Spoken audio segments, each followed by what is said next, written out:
Outro dia me falaram sobre uma liderança evangélica que tirou o louvor, né, da liturgia e acabou resolvendo todos os seus problemas, assim, né?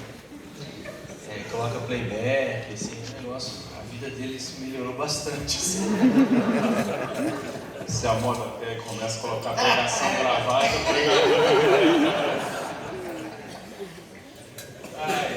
Mas, enfim, eu acho que hoje a gente, o título do livro do Subirá, que eu fiquei super interessado em ler, reforçando aí a propaganda, que é a questão da performance, né? Hoje eu acho que o grande inimigo não é nem a questão de espaço, quanto cada um tem ali durante a liturgia, né? Eu acho que esse é um fator histórico assim, de disputa, né, entre músicos e pastores, é um lugar de destaque, quem vai ter, né? Aí, enfim, mas eu acho que o grande inimigo não é nem o tempo na liturgia, é a questão do espetáculo, a questão da performance, né? E eu acho que o que tem desanimado tanto um quanto o outro é esse peso de fazer uma coisa, sabe, que seja extraordinária ali, né? E a competição se dá não no outro crivo, a não ser esse, assim, eu acho, né? O crivo de quem performa melhor, né? Então, quando a gente descobre esse inimigo, a gente vê que o músico e o pastor, nesse encontro litúrgico, nesse encontro da congregação, eles estão cooperando para o serviço ali, né? Um serviço de edificação espiritual. Então é uma dobradinha, é um bate-bola assim, que tem que ter muita sintonia, né? São amigos, são parceiros num ministério que é o ministério da edificação. Posso subir? Diretorias de igreja, liderança de igreja, às vezes aborrece com qualquer coisa lá, que o pastor mesmo provocou, né? Que os pastores são craques nisso. Então, aí fala assim: pastor, nós sentimos de Deus que seu tempo acabou. Isso acontece aí mais ou menos, regra geral, maio, junho. Nós entendemos que seu tempo acabou. Agora, aí o cara está aqui assim, no caso nosso presbiteriano, a janela de contratação é até novembro. Eu falei isso, que a virada do ano vira ciclo em todo lugar. Exatamente. É até novembro. Se a partir de setembro tem que melhorar. Então, o cara está assim, a sua palavra foi tão linda para o coração dele, mas ele tem que achar um canto. Dá uma martelada aí.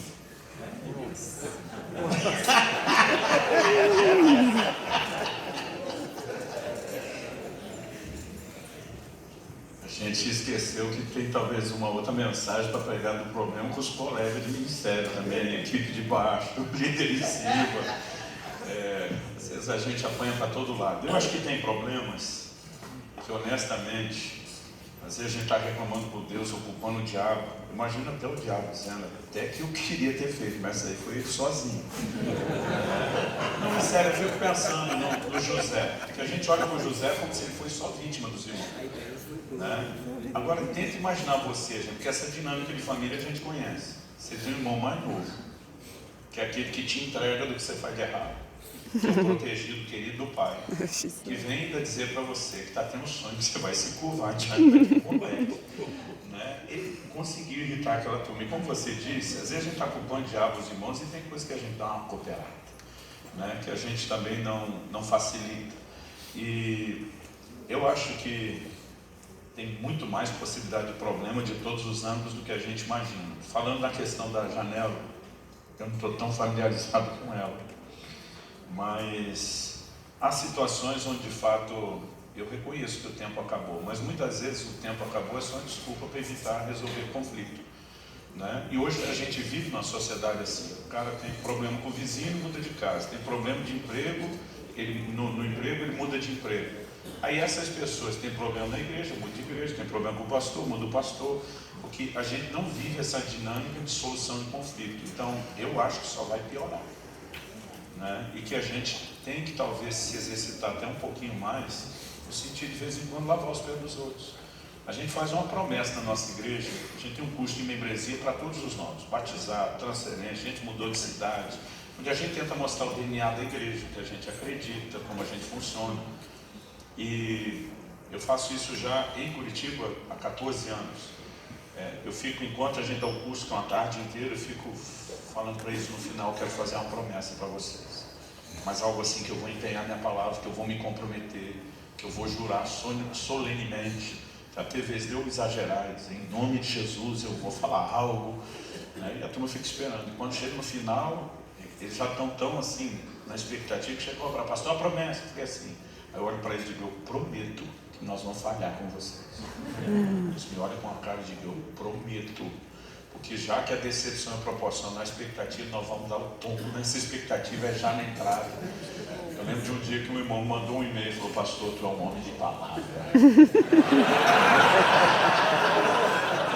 Estou falando que foi e-mail que foi antes da era WhatsApp. O senhor prometeu decepcionar e cumprir. Eu falei, não, nunca prometi decepcionar, prometi falhar. Eu falei, você só decepcionou porque não acreditou na promessa. Você tinha que ser advogado, disse para mim. Eu falei para ele, irmão, vem cá, vamos lavar seus pés. Se você realmente não conseguir superar, eu quero até te ajudar. Tem igrejas excelentes na cidade. Mas, cara, deixa a gente lavar seu pé, deixa a gente pedir perdão, porque esse negócio de que a gente não erra, gente, é conversa, a gente sabe que erra. Até quando a gente não quer admitir. Então, eu acho que situações como essa, de diretoria, às vezes é chamar Paulo, de vez em quando dizia, parece que as mulheres conseguem ter mais problema do que a gente. Ele dizia para duas delas, não, resolva as suas diferenças, né? Sintam mesmo no Senhor. E eu acho que a gente tem que promover alguns ambientes de conserto, né? de lavar roupa, de pedir perdão, de descobrir, às vezes outros criou uma expectativa que você não imaginava, às vezes você sabe o que aconteceu. Então, apesar de ter dito isso, de dizer, gente, vamos aguentar, tem coisa que não precisa ficar aguentando, que dá para resolver, dá para abortar. Agora, às vezes tem uns incircuncisos filisteus no meio desse caminho, que aí nós vamos precisar de um milagre mesmo, né? Mas eu não sei dizer a cota. Em muitos lugares eu tenho visto que quando o pastor consegue se humilhar, ter esse coração de servir, seguir o exemplo de Jesus, lavar os pés, dizer, irmão, aquele lado de não, estou achando que errou, mas foi o que você interpretou do lado de lá. Não adianta eu ficar justificando, cara, me perdoe de não ter conseguido entender isso, superar. E a gente tem conseguido ao longo do tempo, e a gente está aprendendo com todo mundo, né? Mas eu tenho conhecido líderes que têm uma liderança que permanece, que não tem rotatividade, que o tempo deles não acaba, e parece que o ponto comum dessas equipes são mais duradouras, é que eles conseguem lavar a roupa, porque senão chega uma hora a gente cansa mesmo e é melhor ir cada um para o canto. Marcão, escolhe um de nós e faz uma pergunta. Fácil, uma fácil. Nunca te fiz nada de ruim.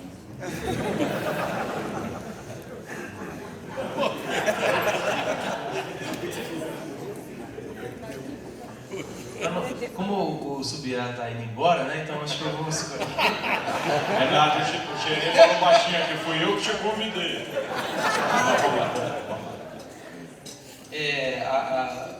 No encontro como esse de líderes, né, de pastores, acho que a primeira pergunta que acabam fazendo em relação à música é o espaço do louvor, né, da música no espaço litúrgico. Mas nós sabemos que na própria Bíblia, nas Escrituras, a gente tem não só a canção, ou o hino, ou a poesia vertical, né, de adoração, mas você tem cânticos pátrios, você tem canções românticas, que seriam aquelas ali dentro de cantares, você tem canções para amizade, né? Então, senhor Luciano Subirá, o que você acha que a gente precisa fazer? Vou no banheiro aqui. O que a gente precisa fazer para lembrar aos músicos, aos artistas, às lideranças, né, que estão aí cuidando desses artistas, sobre esse repertório tão rico e tão extenso que a Bíblia tem, de poesia, de sabedoria, e como que isso pode extrapolar os limites do templo, do domingo, do culto? Eu acho que isso é um ponto importante. Junto, eu queria colocar aqui a ideia de que na Bíblia a gente tem pelo menos 3 direções de ministério. A gente poderia dizer ao Senhor, aos santos e ao mundo. Quando a gente fala de canção, existem canções ao Senhor que são de adoração, de exaltação. É óbvio, a gente vê isso lá no livro dos Salmos, em toda a Bíblia. Mas, por exemplo, Paulo fala sobre salmodiar e falar uns aos outros. Existe coisa que não é para cantar para Deus, é para fortalecer o coração do próximo. Eu percebo que a gente começou um movimento para, em vez de se ter só todos os outros tipos de canções, voltar a ter uma adoração, e hoje em dia parece que o outro tipo de música foi perdendo o espaço, a gente saiu de um extremo para o outro. A gente precisa de canções que falem ao coração dos irmãos, a gente precisa de canções que consigam comunicar com o não cristão, porque a maioria de nós, mesmo os pregadores, a gente não pensa como é que o não cristão se sente quando ele entra no nosso culto. Minha esposa disse que a primeira vez que ela foi na igreja estava cantando uma música com todos os nomes de Deus em hebraico. Eu estava olhando e dizia, que língua é essa que eles falam? Porque assim, a gente não tem noção de como aquilo pode soar estranho. Ela um dia virou objeto de gozação porque ela não entendia o que cantava, ela cantava um negócio totalmente diferente. E aí um dia a turma que estava em volta foi parando e ouvindo ela, e a turma ria só. Ela falou, vocês falam tanta coisa que ninguém entende, a gente vai tentando junto. Então, às vezes a gente tem uma linguagem que não conecta com quem está chegando, com o novo, com quem está de fora. Mas ao mesmo tempo, eu imagino que assim como a gente não tem só mensagem evangelista no culto, tem que ter de crescimento, também não pode ter só um tipo de canção ou tentar dosar, então vamos um terço de cada um. Eu acho que às vezes tem a ver com o tipo de reunião, às vezes tem a ver com essa visão do que se faz para fora, do tipo de canção, quem que vai conectar. Eu acho que hoje em dia a gente tem que pensar na música para tocar na internet, e não necessariamente na igreja, mas eu percebo em alguns lugares uma discussão um pouquinho maior, porque às vezes você tem aquele camarada que entende de Bíblia e não tem a veia prática musical, e tem coisas que ele não tem o feeling, e às vezes o outro tem que dar e ajudar. Mas às vezes tem o camarada lá, um músico, que consegue ter o feeling, isso tudo, e não entende a clareza doutrinária. Acho que a gente tem que ter uma mistura, um ajuste. Um dia desse encontrei um amigo, esse que a gente pensou pregar o evangelho junto quando era bem novo. Aí encontramos já todo mundo, quem não está com cabelo está com barba branca, quem não está com cabelo, barba branca está pintando. Aí ele falou para mim, Subirá, você não acha estranho? Quando nós começamos, rapaz, nós tínhamos um pique, uma energia, um fogo, uma disposição, mas não tinha sabedoria, não tinha experiência, não tinha bagagem. Então a gente era que nem aquela propaganda da Pirelli que disse que potência sem controle não é nada. Agora nós temos sabedoria, nós temos experiência, mas não temos mais o pique. Aí falou, cara, tem completo isso. Eu falei, porque a gente está pensando em trabalhar sozinho. Se quando a gente era mais novo, a gente tivesse submetido a nossa força à orientação dos mais experientes, tinha dado uma combinação boa. E se agora que nós estamos experientes, a gente canalizar isso para ajudar os outros, então eu imagino, não é nem só que Deus dá dons e talentos diferentes, já tem etapas diferentes da nossa vida, a gente deixa de ter uma coisa para ter outra, porque eu creio que Deus não quer ninguém sozinho. Então eu acho que os pastores têm que ouvir um pouquinho mais os músicos têm que ouvir um pouquinho mais os pastores, e não é só um consenso democrático, mas são percepções diferentes dos mesmos princípios, Então, se não dá para ter todos esses aspectos dentro da igreja, como a igreja vai ajudar a fomentar isso para de fora? Porque a gente tem que fazer isso. Qualquer grupo usa tudo que tem para tentar se expressar através das artes. Toda essa tentativa pesada da esquerda foi mudar para uma revolução cultural. A gente está assistindo eles fazer isso, e a gente que poderia estar usando, e a igreja já teve isso no passado, não está usando. Então, eu reconheço a necessidade de mudar. Eu vejo que em alguns lugares nós tivemos bons avanços, mas eu não tenho toda a resposta para você, não sei dizer. Eu acho que a gente tem que sentar mais e juntar um pouquinho dos dois aspectos, para que a gente consiga melhorar e viver esse aspecto completo.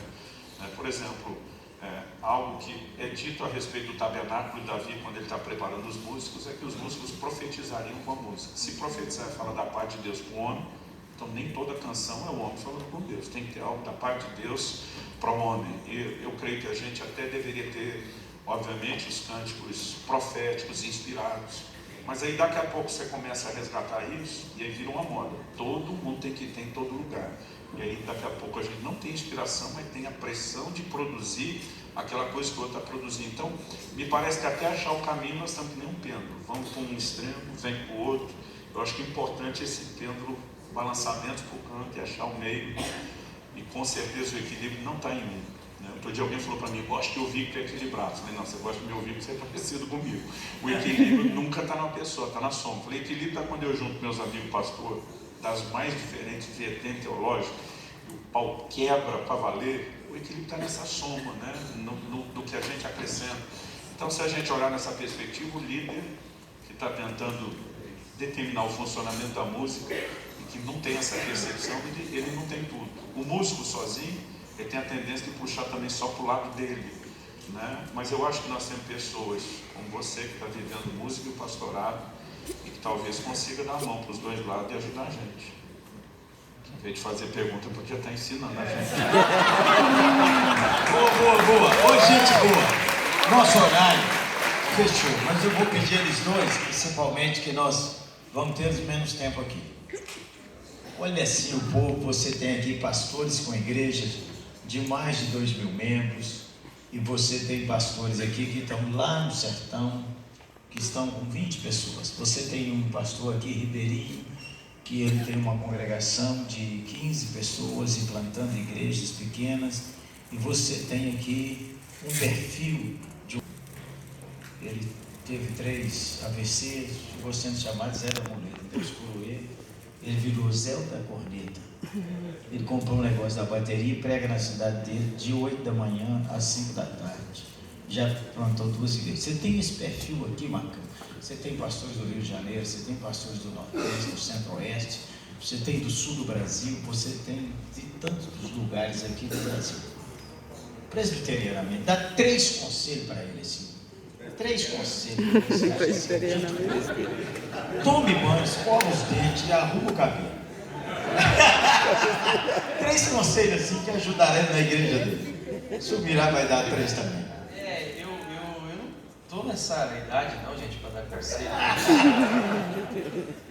Mas eu estou lembrando de alguns Dá um conselho para os mais novos. Sei lá, eu descobri que eu estou na dobra, entendeu? Não estou nem tão novo e nem tão velho, né? Então, eu sou no ministério dobradiça, que não é nem porta nem parede, entendeu? Está ali juntando. Então, eu devia estar aqui no meio. Mas eu lembro de um conselho assim, que me marcou muito na minha vida, foi o Dr. Seu Shed. Perguntava para ele assim, o que precisava para uma pessoa ser pastor, né? Aí ele falou, antes de tudo, ele precisa ser crente. Então, eu acho que a gente fala muito de estruturas, de formas, né? Eu fiz uma pergunta aqui para o Subirá sobre isso, a questão da música, lógico, dando um gancho para o que eu vou falar amanhã para vocês, mas eu acho que tudo começa de uma experiência genuína, né? O Francis Schaeffer falava isso, que o mundo não vai pedir da gente perfeição, porque ninguém também é doido de pedir da gente assim, né? Ele sabe que a gente é da mesma estrutura, que a gente erra. Então, o que é exigido de nós? É autenticidade. Eu acho que se eu pudesse dar assim, um testemunho, não um conselho, mas o que eu tenho buscado na minha vida é não falar de forma retórica ou porque eu decorei alguma coisa, mas falar a partir de uma experiência, falar a partir de uma vivência relacional ali com minha família, com os meus amigos, meus parentes, a minha comunidade de fé, e isso ser um testemunho, mais do que um anúncio, mais do que uma proposta para o mundo, mas um testemunho de um esforço que nós estamos tentando viver e que é muito legal viver o Evangelho. Então, eu tentarei resumir nisso, assim, uma vivência, uma experiência, uma autenticidade, buscar isso de forma, sabe, muito objetiva, muito decidida, né? Eu quero falar daquilo que eu estou vivendo. lógico que o Evangelho é muito maior do que as nossas vivências, né? Então isso nos faz ir para um lugar de humildade, de aprender com a vivência do outro. Mas uma coisa que as pessoas não vão poder falar da gente é que nós somos fake. Nós estamos viajando na maionese. Não, pô, é estranho isso que ele está falando, é esquisito, mas cara, é autêntico. Isso aí ele está vivendo mesmo, é para valer, é real e pode ter um embrulho diferente, pode ter uma estética diferente, mas é do coração, é existencial, sabe? Eu acho que se eu pudesse dar esse testemunho é isso. Até na música mesmo, né? Quando a música ela passa a ser propaganda de uma ideia, ela não é tão forte quanto ela seria se fosse o testemunho de uma experiência, né?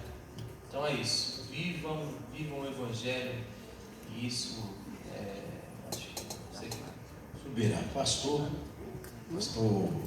volta para lá para a igreja e o povo pergunta lá, foi uma bênção, fala muito e não fala nada. O povo certamente terá expectativa de que rolou. 3 dicas práticas assim para nós voltamos lá para a igreja. Os líderes nossos não tiveram aqui, não ouviram nada disso, eles estão lá do mesmo jeito, com a mesma cabeça. No caso nós da oitava, esperando para te dar os mesmos problemas. Nós estamos na bênção aqui, louvado seja Deus. Bom, eu queria só valorizar um pouquinho mais o que o Marcos ali está se sentindo falar. Eu acho que isso é uma das coisas mais importantes para a liderança hoje em dia. A gente lembrar que é o exemplo, que a gente tem que ser mais crente que os outros no sentido de sair na frente, de provocar. Paulo diz que com a consolação que a gente é consolado, a gente consola os outros. Então um dia alguém me perguntou, pastor, o senhor decidiu estudar muito a Bíblia porque sabia do seu chamado para pregar? Eu falei, não, eu queria estudar porque eu queria viver. Depois que eu comecei a entender que ele me ajudou a viver, eu me senti na obrigação de compartilhar. Então o que ele falou, quando é autêntico, a gente tem a capacidade de não é só se conecta a cabeça ou o coração, eu acho que é um respaldo de autoridade que o reino espiritual passa a nos dar porque você está vivendo e transbordando aquilo. Um dia um cara falou para mim, cara, peguei um seminário seu de finanças, ouvi umas 30 vezes cada mensagem, decorei aquilo. Fui dar na minha igreja, porque um pastor falou que você deu aquele seminário, a renda da igreja dele triplicou. Eu falei, é isso, está tudo aqui. O cara não adiantou nada. Aí ele falou assim, onde eu errei? Eu falei, irmão, eu passei a ensinar essas coisas depois de anos de generosidade. Tu continua mesmo criando, tentando fazer os outros ser o que você não é. Né? A Bíblia diz, tal qual sacerdote, assim o povo, você está disposto a fazer esse sacrifício? Não, essa parte dos testemunhos por lei, porque era seu. Então, se parece pequeno, não, mas isso é tão sério. Então, primeiro eu queria lembrar isso assim, que merece cada vez mais nossa atenção. A gente está perdendo vida.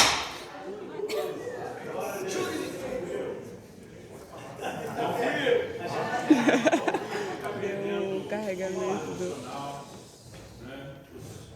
Os líderes estão perdendo vida de oração, vida na palavra, capacidade de contribuir, e a gente parte numa cobrança para os outros que vai ficando sem respaldo no reino espiritual. Eu acho que isso precisa muito ser resgatado. Fechamos, eu achei importantíssimo o que o Marcos falou. Em relação a voltar agora, eu acho que a gente falha muito quando não compartilha o que recebe. Né? Então, assim, o que quer que seja, Jesus, depois de libertar o Gadareno, falou, olha, vai anunciar aos teus quanto Deus te fez, como teve misericórdia de você. Essa coisa de compartilhar o que Deus deu, ela gera alguma coisa na sua vida. Parece que ela autentica, legítima, profunda, não sei explicar aquilo que a gente recebeu. Então, acho que quando passou só volta e diz foi bom, ele não contribui para os outros e nem consigo mesmo. Sem encontrar que se a igreja ainda fez o investimento feliz e fica achando que não valeu a pena, é o segundo problema depois. Então, setembro está chegando. Não, setembro chegou, a janela vai abrir. Então, eu acho que é muito importante. Não tem como usar o próximo grupo para mim não de mim ficar falando de tudo e tanta palavra. Eu não sei se isso foi gravado, vai ser disponibilizado. É uma ferramenta que merece ser usada. mas a alguns níveis isso precisa ser compartilhado. O nosso povo precisa saber que a gente aprende com outros, que a gente é encorajado com outros, que a gente é ministrado por outros, né? Que a gente passa crise, que a gente também é fortalecido. E às vezes, outro dia eu me informar, pastor, isso não é usado politicamente. Eu falei, não, usado de honestidade. Né? Não é contar isso para manipular, é compartilhar o que é verdade. Então, eu acho que vale muito a pena versões menores no púlpito, numa reunião com liderança, com gente que está perto. A gente está dando para ouvir no púlpito? Está tranquilo. A gente conseguir compartilhar um pouco do que recebeu, para abençoar outros, para consolidar aquilo que está dentro da gente. Eu acho importante, eu tenho tentado fazer isso, né, ao longo do tempo. Às vezes é uma estrutura de uma igreja que eu vou conhecer de gente do céu. Fui pregar no lugar, achando que ensinar aquele povo, levei uma lavada, sem vergonhada, aprendi tanto.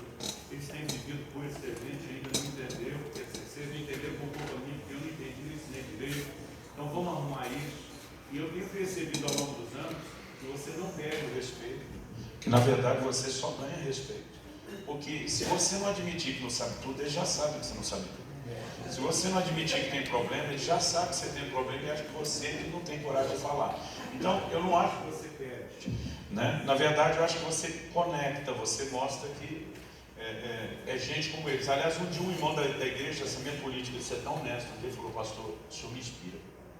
Eu fiquei todo cheio. Ele falou que se Deus usa alguém como o senhor, ele vai usar alguém como eu. Eu fiquei pensando o que é que significava o Deus usa alguém como o senhor. Mas a gente percebe que a maior inspiração não é por ele achar que você é o imortal, não. É por ele entender que você é gente como eu. Amém. Fica em pé, gente boa.